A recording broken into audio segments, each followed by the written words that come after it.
Fala pessoal! Ontem o Internacional venceu por 3-0, se classificou para as oitavas de final, mas teve um fato inusitado. O Inter perdeu 3 pênaltis, 2 pênaltis com o Alan Patrick e 1 com o Wesley.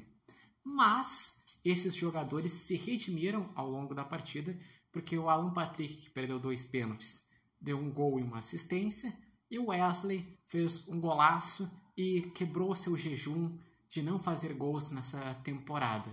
E o último gol foi de Oscar Romero.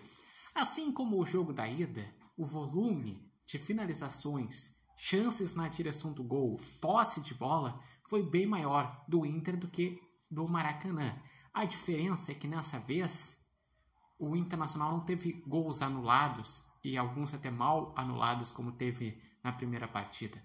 Nessa vez o Internacional, principalmente no segundo tempo, porque no primeiro tempo, assim como no primeiro tempo do primeiro jogo, o Internacional fez um futebol bem mediano, que faltou vontade, que o pênalti do Alan Patrick foi displicente, que o Internacional se viu com uma dificuldade diante de um time que fechou as linhas, que foi o Maracanã.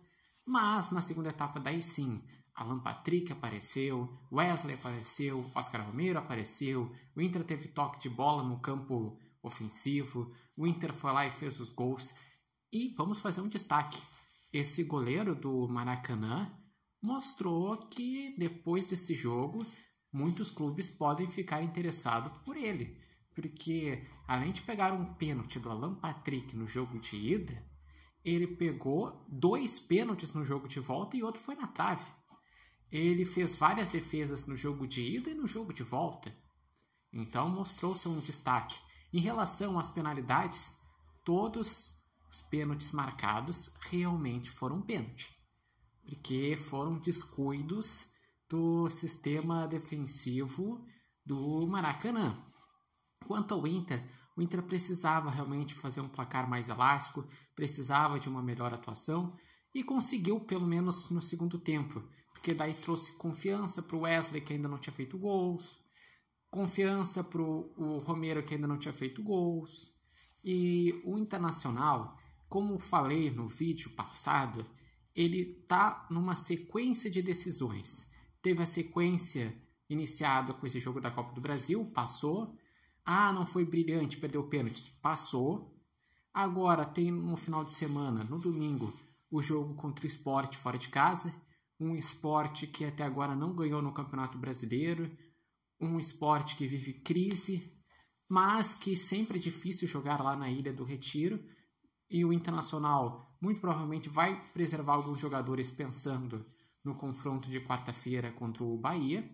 Mas, pela situação da tabela no Brasileirão, que o Inter é 15º com 10 pontos, o Inter tem que ganhar, ou no mínimo pontuar, para não entrar na zona de rebaixamento.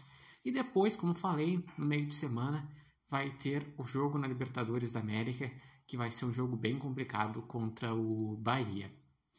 E ainda bem que o Inter não começou com 3 volantes. Não é que 3 volantes não pode funcionar em algumas oportunidades. Não é que tendo 3 volantes que vai ser defensivo e não vai conseguir criar. Só que a forma que o Inter vinha jogando, o Inter perdia a força de ter mais um ponta, o volante que ficava como ponta ficava perdido, sobrecarregava o Alan Patrick, e ontem, tendo 2 pontas, o time foi mais agressivo. O Inter atacava pelas 2 pontas, Bernabé foi bem, então foi um time melhor em relação ao Inter dessa sequência negativa que teve, que nos últimos 5 jogos, entre o primeiro jogo do Maracanã e esse segundo jogo contra o Maracanã, o Internacional tinha 1 vitória, 1 empate e 3 derrotas.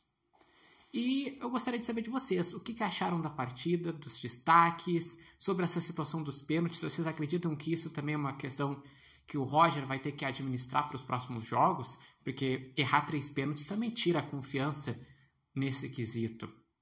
Deixem nos comentários, lembrando que esse vídeo tem oferecimento de Barbearia Independência e vocês podem acompanhar o Repórter Matheus Wolff no TikTok, no Instagram e no canal do YouTube Repórter Matheus Wolff. Eu sei que eu passei perto do palpite que eu falei. Eu tinha falado que ia ser 2-0 e foi 3-0.